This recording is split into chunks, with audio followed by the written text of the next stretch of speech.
அன்பு நண்பர்களே, இந்த பசுமாடானது எங்கு செல்லுகிறது என்று தானே பார்த்து கொண்டிருக்கிறீர்கள். அது ஆச்சரியமான ஒரு விஷயம்.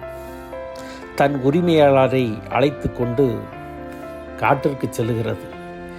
எதற்காக காட்டுக்கு செல்லுகிறது என்பதை நீங்கள் பார்த்தீர்கள் என்றால் மிகவும் ஆச்சரியப்படுவீர்கள்.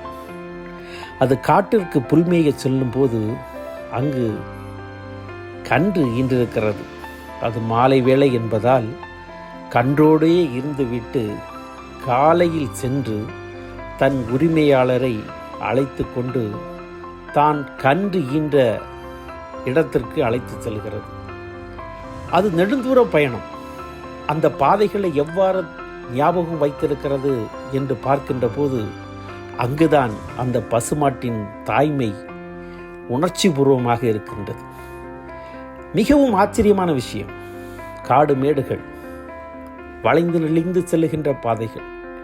அந்த பாதையில் அழகாக தன் உரிமையாளரை அழைத்து கொண்டு செல்லுகிறது. வாருங்கள், என்னோடு வாருங்கள், நான் கண்டிருக்கிற இடத்தை பாருங்கள் என்று அழைத்து செல்கிறது. அந்த உரிமையாளரும் அதை பின்தொடர்ந்து செல்லுகிறார்கள்.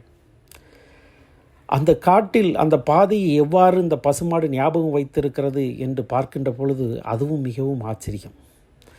தான் கண்டுகின்ற இடத்தை வெகு தூரமாக கடந்து சென்று தன் உரிமையாளரை, வாருங்கள், நான் தாய்மை அடைந்து விட்டேன், என் பாசமான என் பிள்ளையை பாருங்கள் என்று அழைத்து செல்கிறது.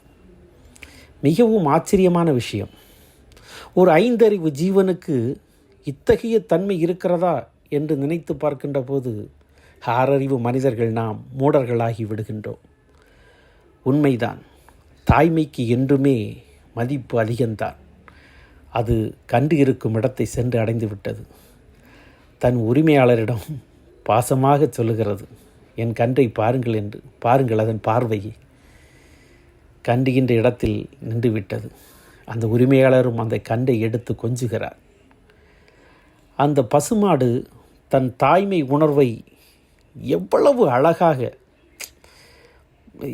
உடல் சிலிர்க்கிறது. அதன் உணர்வு எத்தகையதாக இருந்திருக்கும். ஒரு தாய்மை உணர்வு இவ்வளவு இருக்குமா, ஒரு 5 அறிவு ஜீவனுக்கு இருக்குமா என்று நினைத்து பார்க்கின்ற போது மிகவும் ஆச்சரியமாக இருக்கிறது. அந்த உரிமையாளர் அந்த கன்றுக்கு பால் கொடுக்க சென்றவுடன் அது பால் கொடுக்கிறது. பாசம் எவ்வாறு, தாய்மை எவ்வாறு என்பதை உணர்த்துகின்றது தான் இந்த வீடியோவானது. ஒரு பசுமாடு தான் ஈன்ற கன்றை உரிமையாளரிடம் இவ்வளவு தூரம் கடந்து சென்று காட்டுகின்ற போது அதன் அறிவில் பாதி கூட சில நேரம் மனிதர்களிடம் இருப்பதில்லை என்பதுதான் ஆச்சரியமான விஷயம்.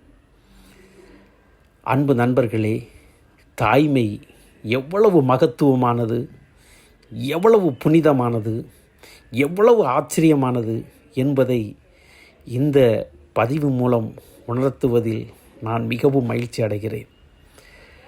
இந்த பசுமாட்டிற்கு இருக்கும் அன்பும் பண்பும் பாசமும் மனிதனிடத்திலும் வர வேண்டும் என்பதுதான் என்னுடைய ஆசையாகவும் இருக்கிறது. அந்த பசுமாடு எவ்வளவு தூரம் நடந்து சென்று அந்த கண்டுகின்ற இடத்தை ஞாபகம் வைத்திருக்கிறது என்பதை பார்க்கின்ற பொழுதே நமக்கு மிகவும் ஆச்சரியமாக இருக்கிறது. நன்றி நண்பர்களே, வணக்கம்.